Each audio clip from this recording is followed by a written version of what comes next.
All right. Oh, we got my man, Jerry. Jerry, what's up, my man?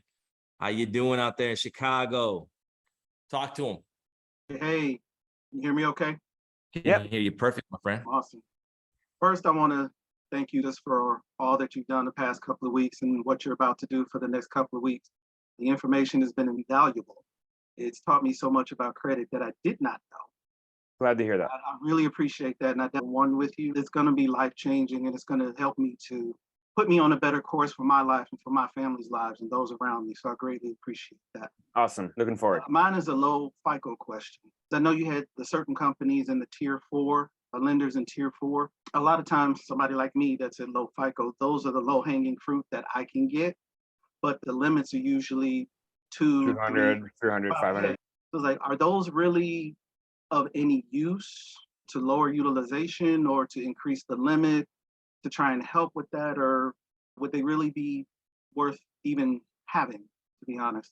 When I learned about this just recently, because I was like looking at how do I hack those type of people that use Plaid, and what I came up with, I'm like, okay, they're not going to look at your credit to dictate the approval. It's about your banking activity. So if you can creatively make your 3 months bank statements look really strong by having deposits coming in from multiple sources, keeping a beginning and ending balance a little bit more strong, and then looking at when they do the Plaid, we'll typically look at the last 3 months history and then based upon that information. So I was like, okay, how do we hack that? If you can get a 5,000 or a 10,000, then that will help and expedite that whole average revolving baseline there.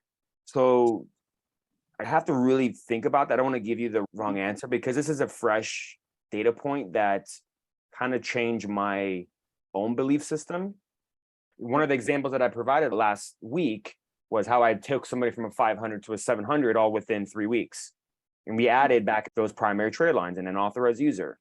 And then by having that higher 600-700 credit score, that then unlocks your ability to get the tier 1 cards. I understand the concept of the tier 1s and tier 2s for the bigger picture, but if we have to build mediocre trade lines because it's what better serves you first right now, then I would probably go with that. As long as we're able to leverage that first initial one, if you can get some secure credit cards from the major ones first, that's probably my initial element. Have you cleaned up the history that needs to be corrected? Some of it, not all. Okay.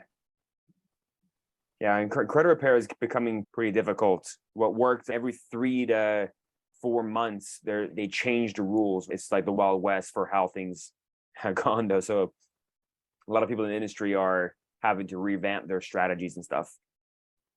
So hopefully you can get that removed. But yeah, build positive trades now as much as you can. Even if you have to start off with some of the secured ones for $100, $200, you could always add later on, but start building that age factor, which is the most important, and try to get a mixture. I'll definitely have plenty of documentation for you for our one-on-one. Looking forward, my friend. Thank you so much. Appreciate you, Jerry. Have a good one. Thanks, Brad.